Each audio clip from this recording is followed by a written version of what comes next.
Nou geliefdes, die tema van ons boodskap volgend is aanvaarding ontsluit kosbare parels. Nou ons gaan lees uit Genesis die 49ste hoofstuk. En wat daar gebeur is dat Jakob lê op sy sterfbed. Hy roep sy seuns nader en hy spreek een na die ander seën uit oor elkeen van sy seuns. 'n besondere seën vir elkeen van hulle. En dan sy laaste woorde is die volgende. Dis 'n opdrag wat hy aan hulle gee. Vers 29. Daarna het hy hulle bevel gegee en aan hulle gesê, ek word versamel by my volk.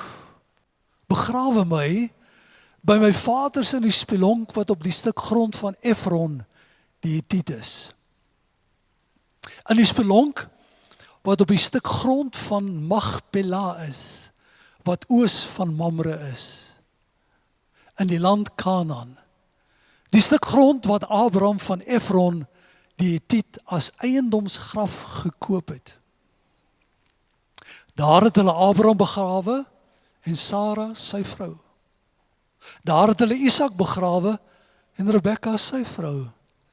En daar het ek vir Lea begrawe. Nou geliefdes, die drie patriarge, die drie vaderfigure van Israel is natuurlik die bekende Abraham, Isak en Jakob. En as ek aan hulle dink en hulle lewens kyk, dan fascineer dit my om te dink dat hierdie drie manne het God gedien sonder dat hulle enigiets gehad het wat u en ek het vandag as 'n bewys dat God is, dat God lewe en dat hy die skepper van die hemel en aarde is. U en ek het die Bybel as 'n bewys dat God daar is, dat hy 'n werklikheid is. As gevolg van die beloftes in sy woord wat in ons lewens waar geword het. Ons het die kerk reg oor die aarde, die groot geloofsgemeenskap waarvan die Christendom by verre die grootste godsdienstgroep is. Ons het die gemeente, ons het broers en susters wat 'n ervaring van die Here in hulle lewe gehad het, 'n aanraking van God wat duidelik sigbaar is vir ons almal. Die bewys dat God leef, hulle het niks daarvan gehad nie. Daar was nie 'n Bybel nie, was nie 'n kerk nie, daar was nie 'n geloofsgemeenskap, maar nogtans, net in reaksie op hierdie stem, 'n oortuiging diep in hulle gees, dat dit of wie met hulle gespreek het, die almagtige is. En hulle was gehoorsaam, hulle het gereageer. En ons kan soveel uit hulle lewens leer. Maar ek wil spesifiek vanoggend met u praat oor Jakob. Want as ons dink aan hierdie patriarge en die pad wat hulle met God geloop het en die lewens wat hulle gelei het, dan pas Jakob in 'n sekere sin nie in daai prentjie in nie. Jy sien, Jakob was 'n bedrieger gewees. Hy was agterbaks. Afrikaanse woordjie, sluw. Hy kil sy broer Esau, sy tweelingbroer, wat eintlik die eersgeborene was, uit sy eersgeboortereg. Nou, eersgeboortereg was 'n groot ding in die antieke volke gewees, want dit het beteken dat alles wat die eersgeborene te beurt geval het, was inderdaad al die eiendom van die familie, van die pa. Maar hy kil vir 'n pot lensiesop toe Esau terugkom van die veld af, want hy was 'n jagter en hy's dors en hy's honger en Jakob is besig aan die kombuis en hy maak 'n pot lensiesop en hy verkoop sy eerste geboortereg aan Jakob vir daardie pot lensiesop. Later, toe sy pa Isak op sy sterfbed lê, toe konkel hy en sy ma Rebekka en hulle vermom homself as Esau, want op hierdie stadium was Isak al reeds swaksiende gewees, hy kon nie meer goed sien nie, en hy kry toe ook die seun wat na die eersgeborene kom, bo en behalwe die eersgeboortereg, op 'n bedrieglike wyse. Maar God se reddende genade bly hom agtervolg. Bly op hom gefokus. Hy moet vlug vir sy lewe, want Esau wil hom doodmaak. Esau wil hom vermoor as hy hom in die hande kry. En verskeie kere, soos byvoorbeeld by Bethel in die veld, met sy kop op 'n klip slaap en die Here wys vir hom 'n goddelike hemelse gesig van 'n leer wat vanaf die hemel tot op die aarde strek. Praat met hom. Toe hy daar wakker skrik in reaksie op hierdie ongelooflike dinamiese openbaring wat hy van God gehad het, dan sê hy vir die Here die volgende: Here, as U my seën en as U my beskerm en as U my pad gelyk maak, dan sal ek U dien. Hy sê vir die Here wat moet gebeur. Hy was 'n rebel gewees, maar God se reddende genade bly op hom gefokus. Die Here agtervolg hom, soek hom, en stelselmatig begin hy sy lewe aan die Here oorgee, totdat hy uiteindelik finaal die knie voor God buig. In Genesis 32 lees ons hoe dat hy een kant gegaan het, toe uiteindelik met Esau ontmoet en hy is nog maar bang vir wat gaan gebeur en hy worstel die nag met God. God kom na hom toe. Maar hierdie keer sê die Here, nou toets ek jou. Ek het alles in my vermoë gedoen om by jou te kom, maar wat is jou reaksie? Ek gaan van jou wegstaan. Ek het lank genoeg met jou gesukkel. Hy sê, Here, ek sal U nie los totdat U my geseën het nie. En daardie nag maak hy sy finale, sy volkome oorgawe. En die Here sê vir hom, jy sal nie langer Jakob genoem word nie, want Jakob beteken letterlik bedrieger, maar jy sal Israel genoem word, wat beteken prins van God. Prys sy naam. Nou geliefdes, net so die mensdom. Jakob is in 'n sekere sin 'n spieelbeeld van die mensdom, want Romeine 3 vers 23 sê, ons het almal gesondig. En dit ontbreek ons aan die heerlikheid van God. Die skrif sê, daar is nie eers een wat regverdig is nie. Ontbreek ons die heerlikheid van God. Ons is ook enige negatiewe attribuut wat jy aan Jakob kon toedig, is aan ons toegedig. Omdat ons gebroke mense is, sonde verlore. Maar die reddende genade van die Here bly op ons gefokus. Agtervolg ons. In Johannes 16 vers 8 hoor ons, na die uitstorting van die Heilige Gees, of dis die belofte voor die uitstorting van die Heilige Gees, Jesus aan sy disippels, wanneer hy sê, en ek sal vir julle 'n nuwe trooster stuur, en hy sal die wêreld oortuig van sonde, van God se komende oordeel, en van die geregtigheid van God. En hierdie geregtigheid is dus die reddende genade pakket, wat van die hemelse Vader gekom het, in sy Seun, Jesus Christus. En hy agtervolg ons, hy los ons nie, totdat ons uiteindelik ook die finale knie voor hom buig. En hier is u en ek vanoggend, as 'n voorbeeld daarvan, as 'n illustrasie van die reddende genade van God, dat ons, die meeste van ons het ook van die Here al weggevlug, die meeste van ons het ook die stem van die Here in ons lewe stil gemaak, maar het ons nie gelos nie, en dank die Here daarvoor, dat ons uiteindelik ons knie voor die stem van ons hemelse Vader kon buig. En soos wat Jakob sy naam verander het, en hy Israel geword, Israel is 'n prins van God, net so word ons ook in 1 Petrus 2 vers 9, pastoor Rian nou die dag so pragtig verduidelik, deel van 'n koninklike priesterdom. Prins is deel van 'n koninklike familie. Sy pa is die koning.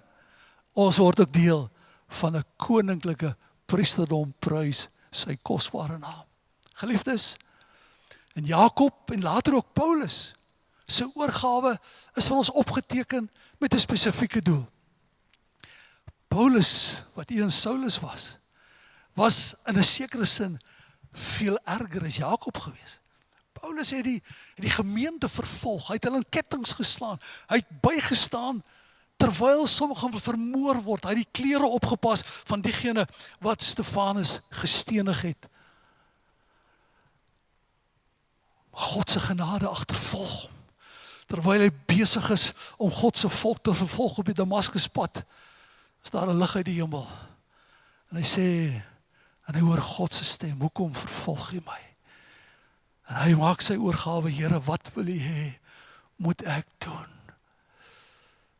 Opgeteken vir ons, vir die grootste sondaars, is daar genade. Die hemelse Vader word nie afgesit deur rebelle, deur bedrieërs, deur moordenaars nie. Wat hy sien is 'n skepsel van homself, is 'n maaksel van homself. En sy liefde word gefokus, uitgestort, geprojekteer op die grootste sondaars ook. En hy bly hulle agtervolg. As 'n ou lied wat ons gesing het, sy bloed verlos uit Satan se mag. Sy bloed maak sondaars rein. Sy bloed verlos ook vir jou en my. Of vanoggend met u 'n troostwoord deel oor ongeredde vriende en familie. 2 weke gelede, of was dit verlede Sondag? 2 weke gelede, toe pastoor Tresinia gepreek in die oggend, en sy gepraat het oor evangelisasie, die redding van siele, sit ek daar agter en ek sien duidelik 'n beeld voor my. Ek sien, terwyl ek aan my kinders dink wat in Duitsland is, en ek is bekommerd oor hulle. Ek moet eerlik wees vanoggend.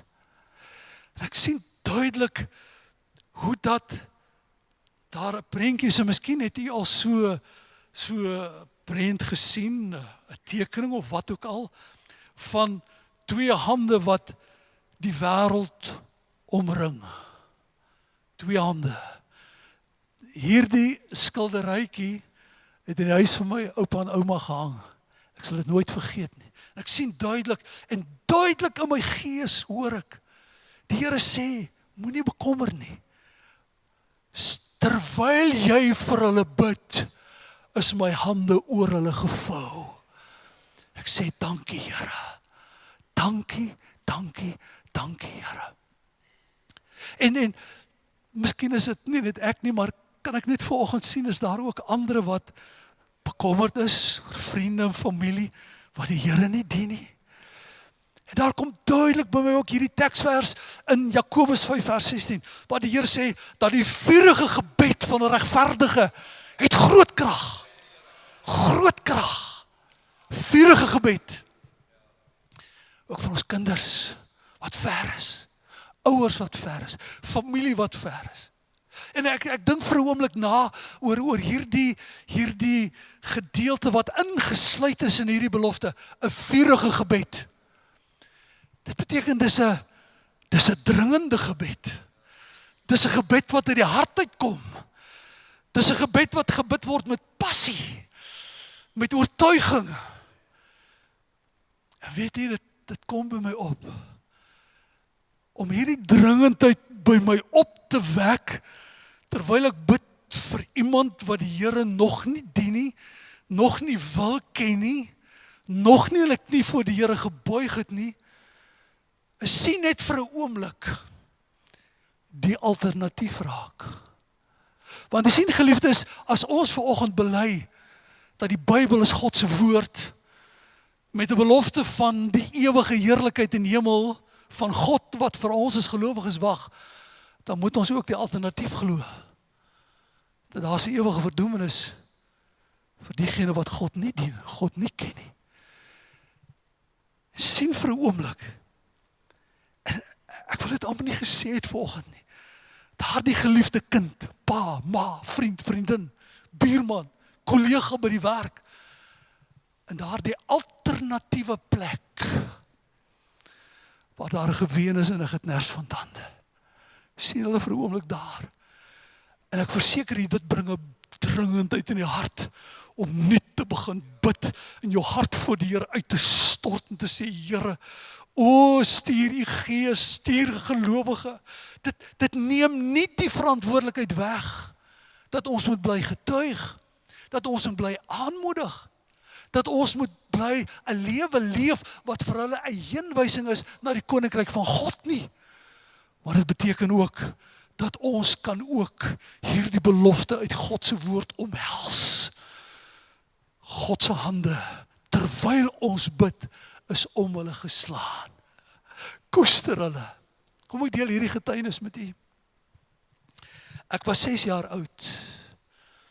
My oupa Grootjie, wat 'n sendeling evangelis was in die Oos-Vrystaat, lê op sterwe in Kestel in die Vrystaat, klein ou dorpie, tussen Harry Smit en Bethlehem. En hy vra vir my oupa dat hy moet my pa, sy met ander woorde oupa Grootjie se kleinseun en my laat kom om hom te groet. Ek is 6 jaar oud. Ons ry deur van Frankfurt af na Kestel toe en ons is daar by hom in die ou kamertjie daar in die oord vir verswakte bejaardes. En hy bid daardie oggend hierdie gebed, luister hierna. Met trane. Hy ons hande styf vas terwyl hy ween voor God. En hy sê, Here, ek bid vanoggend vir hierdie klein seun van my. Dat hy u nie net sal leer ken nie, want op daardie stadium, my pa het nie die Here gedien, nie kerk toe gegaan nie. Kinders in sonnaarskool, o ja, hulle self nie, die Here gedien nie. Hy sê, ek bid dat hierdie klein seun van my, u nie net sal leer ken nie, maar dat hy ook vir u sal werk. Dat hy skynende lig in die koninkryk van God sal word. Ek bid vir sy seun, en hy hou my hand styf vas. Here, dat hy nie net u sal leer ken nie, maar dat hy vir u sal werk, en ook sy broers. En ek bid vir sy kinders, dat hulle God sal ken, en God sal dien, en vir die Here sal werk. En weet u, oor 4 dekades heen het elkeen van hierdie gebede of versoeke in daardie gebed 'n werklikheid geword. My pa het later eers, heel wat jare daarna, kragtig tot bekering gekom, vir die Here gewerk. Daarna ek myself, my broer Tertius, wat ook 'n pastoor is in Pretoria, en my dogter, tot in die 4de geslag, geordende pastoor, Frankfurt in die Vrystaat. Oor 4 geslagte heen, het daardie 4 gebed, daardie oggend, in vervulling getree. Skep moed vanoggend, jy bid nie te vergeefs nie. Jy stort nie jou hart te vergeefs uit voor die Here nie. Sy genade is vir jou en jou nageslag genoeg. Amen. Amen. Prys sy naam. Maar 'n verdere nalatenskap uit Jakob se lewe vir vandag, vir u en vir my, is die verhaal van Jakob en Rachel. Rachel, Jakob vlug vir sy lewe en hy kom in hierdie land, is eintlik familie van sy ma. En hy kom by Laban en hy sien vir Rachel. Het u al gehoor, het dit miskien met u gebeur, liefde met die eerste oogopslag. U al gehoor? Oh, ek sien hier's 'n paar koppe wat skud. Ek kan ook getuig daarvan. 46 jaar gelede.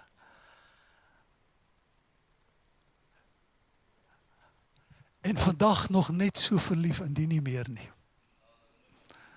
Kosbare gawe uit die hand van God, wat my lewe oneindig verryk en vol gemaak het. Maar hy sien vir Rachel, en onmiddellik is hierdie man se hart vol van liefde vir haar. Sy is die een, liefde van sy lewe, the love of his life.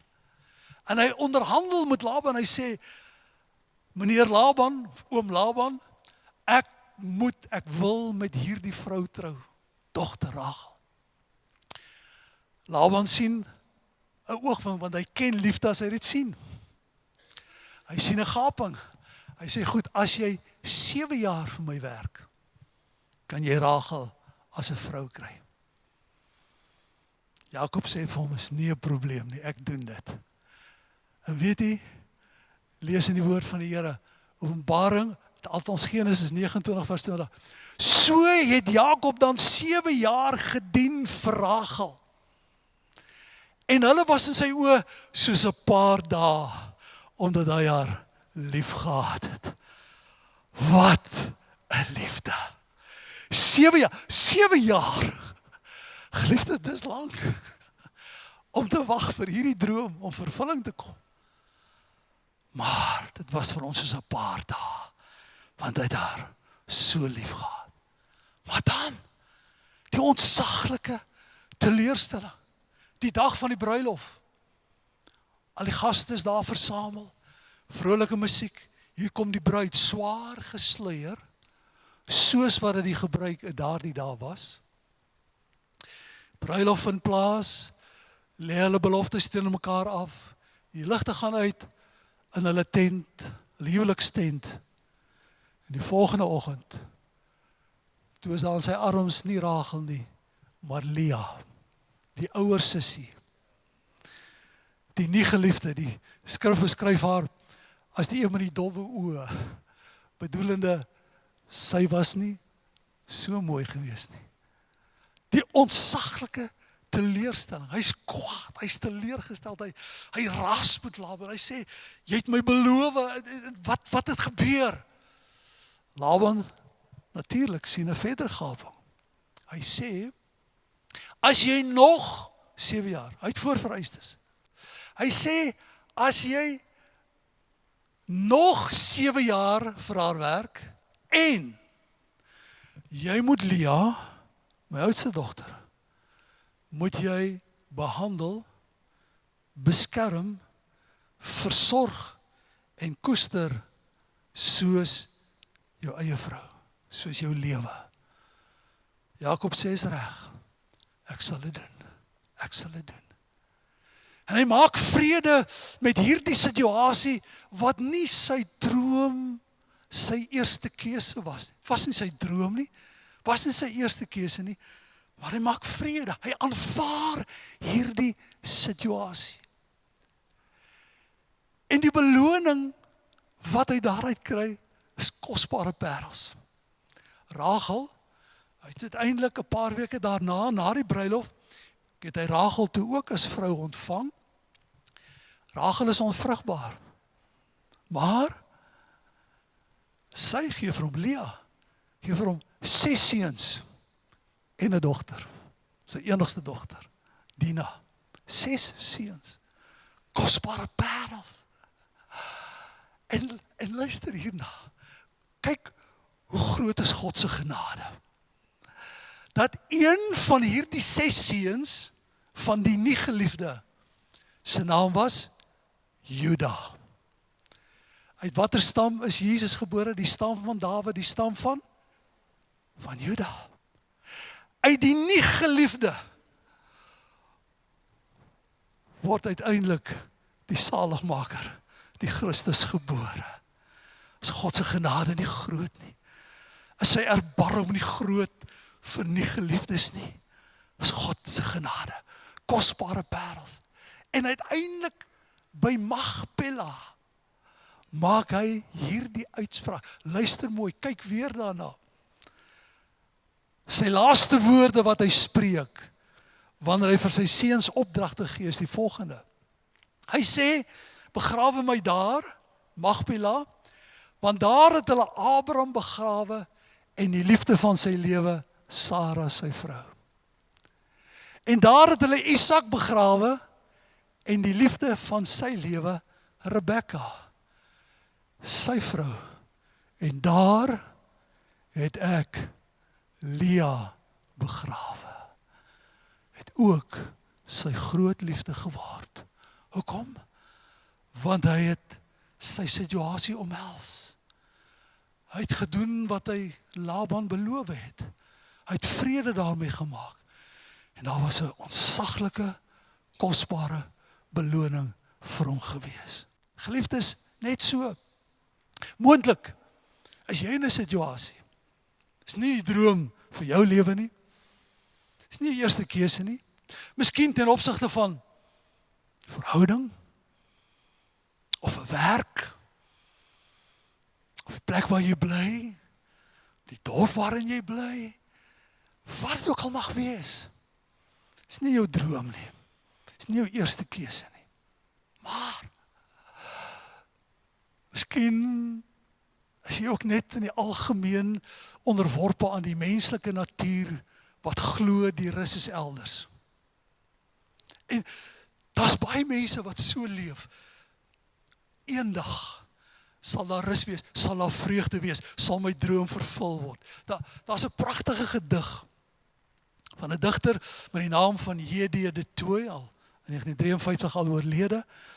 Hy het geskryf onder die skuilnaam Tosius. Die gediggie gaan so, is van 'n man wat in 'n trein sit, en hy sien, terwyl hy daar verbyry, 'n tentjie met 'n tafeltjie wat gedek is, en 'n meisie wat daar staan, en hy dink, ag, as ek maar net in daardie situasie kom wees, by daardie ou tentjie, hoe lekker sou dit nie wees nie. En dan draai om, en die meisie kyk na die trein wat hier verbykom, en die man wat in die salon sit, met 'n deftige ete voor hom, en hy sê, hy weet nou wat sy dink, dat sy wens, sy kan ook eintlik in die trein wees. Kom, ek lees dit vir u. Reupos alleheers, die rus is elders. In die eensame veld staan 'n tentjie klein, en daarnaas in die skemering skuif die ligtende trein. Ek sien in die tentjie, deur die oop gordyn, 'n tafel met bordjies en glasies fyn, wat sag in die lig van die kersies skyn. En ek dink, was ek net in die tentjie klein, sou ek tog so gelukkig sein. Naas die eensame tent staan 'n meisie klein, in stomme bewondering van die ligtende trein. Sy sien my geniet, my glansende wyn, 'n kostelike maal by elektriese skyn. En ek raai die gedagte van die meisie klein. Ag, was ek maar net in die vrolike trein, ek sou tog so gelukkig sein. Die rus is elders. Maar geliefdes, net soos Jakob, glo ek, wil die Here, as dit tot jou hart spreek vanoggend vir jou sê, omhels jou situasie, omhels die omstandighede waarin jy jouself bevind. Ek het jare gelede 'n boek van Catherine Marshall gelees, Beyond Ourselves. En daarin beskryf sy iets wat sy noem the law of relinquishment. Relinquishment beteken om af te gee, om afstand te doen. En wat sy daarin skryf is die volgende. Sy sê dat, en dit het ontsaglik baie vir my beteken, reg deur my lewe heen, my bedieningsjare heen. Daar het sy gesê, dis nie asof jy jou toekomsdroom moet opgee nie. Dis nie asof jy daarvan moet afstand doen nie. Sy sê, maar kyk verby daarna. Hou dit in jou agterkop, werk daarna, droom daaroor, maar fokus jou oog op jou omstandighede en sien God se genade en sy liefde en vreugde wat hy vir jou voorberei het in jou omstandighede. The law, doen afstand. Moenie dat jou enigste fokus maak nie.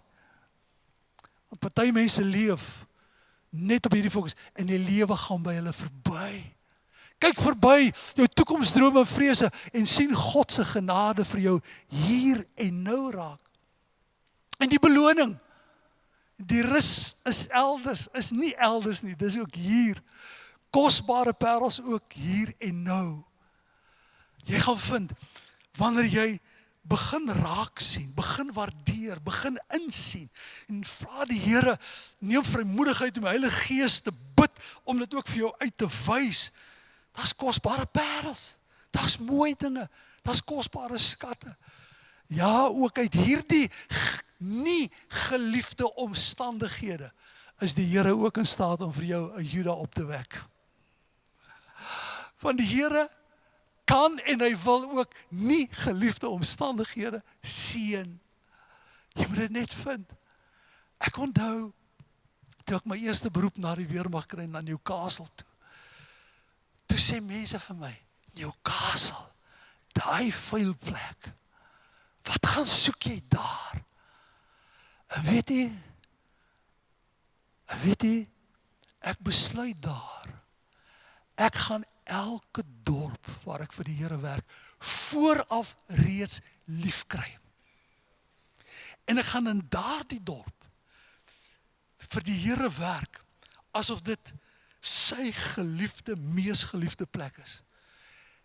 En Newcastle, kyk ek met soveel deernis terug. Ongelooflike seën uit die hand van die Here bly. Jong, nat agter die ore, 25 jaar oud. Ekskuus Ethan. Maar die Here seën, moet die kerk groter maak.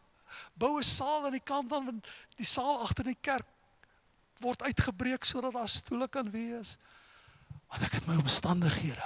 Ek het toekomsdrome gehad, maar ek het besluit, ek gaan die parels en die kosbare skatte en Juda in my omstandighede ontdek en omhels. En die Here gaan my, en hy het dit gedoen. En eendag, jy ook die Magpela uitspraak maak. Ja, weet, tyd toe ek daar was eintlik 'n wonderlike tyd in my lewe.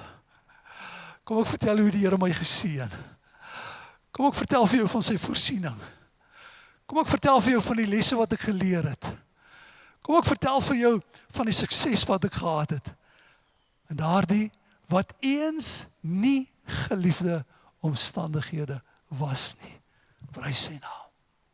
Ten slotte, geliefdes, ons het reeds hande gevou en miskien moet ons dit nou doen. Kom ons staan vir 'n oomblik voor die Here. Kom ons doen eers hierdie eerste deel.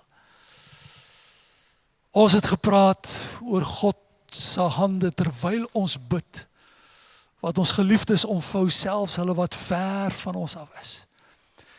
En wil jy vir 'n oomblik in u geestesoog daardie geliefde sien? Miskien is dit seun of dogter, broer of suster, pa of ma, kollega, vriend, wie ook al, maar as 'n geliefde, sien 'n oomblik hulle in die gees en terwyl jy nou vir hulle bid, kort gebed sê, Here, seën hulle, beskerm hulle, bewaar hulle, maar Here, red ook hulle siele. Gee dat u gees hulle sal oortuig van sonde, van oordeele, van geregtigheid. En selfs terwyl hulle u nie dien, Here, dat u, terwyl u hande oor hulle geslaan is, hulle steeds ook alreeds vir hulle sal voorsien, hulle sal beskerm, en hulle ook diep in hulle gees die stem van God sal hoor deur die Heilige Gees, om nader na u te kom, om tree nader in u te kom, totdat hulle ook uiteindelik, soos Jakob die knie voor u sal buig, en hulle prinse van God sal word. O Vader, in die Gees stem ons in hierdie oomblik saam, en ons sien ons kinders, ons sien ons geliefdes voor u, soos u hande hulle in hierdie oomblik ontsluit, en ons gaan nie ophou bid nie, want die vurige gebed van 'n regverdige het groot krag. Gebed wat moet dringendheid gebid word. Gebed wat sien hoe dat God red en kan red, en glo dat God dit kan doen. Dankie Hemelse Vader. Maar dan ook nou vir aanvaarding. Ook vir die kosbare parels wat jou in jou situasie gaan ontsluit. Sê Here, ek aanvaar my situasie. Ek aanvaar my omstandighede. Ja, dis nie geliefde omstandighede nie. Dis nie my eerste keuse nie. Dis nie my droom nie. Maar Here, ek aanvaar dit. Ek omhels dit. En Here, dat ek ook in my aanvaarding kosbare parels en ook eintlik 'n Juda sal ontdek. Dankie Heer, gee elkeen van ons daardie genade. En miskien Here, dit kom in my hart op in hierdie oomblik, miskien is dit die ouderdom waar ek myself bevind. Miskien is ek nie gelukkig daarmee nie, miskien vrees ek die dag van môre. Maar Here, dat ek sal insien, ons sal insien, sal verstaan, dat selfs wat dit betref, daar kosbare parels is, wat u vir ons in die aanvaarding daarvan sal en gaan omsluit. Dankie goeie Meester vir hierdie oggend, wat ons so saam in u naam kon wees. En sal u dan deur die Heilige Gees, deur u Heilige Gees, o Heilige Gees, hierdie woord in ons harte laat luier, lewendig laat bly. Nie net in hierdie dag nie, maar ook in die dae en tye wat kom. En ons dankie daarvoor in Jesus naam. Amen.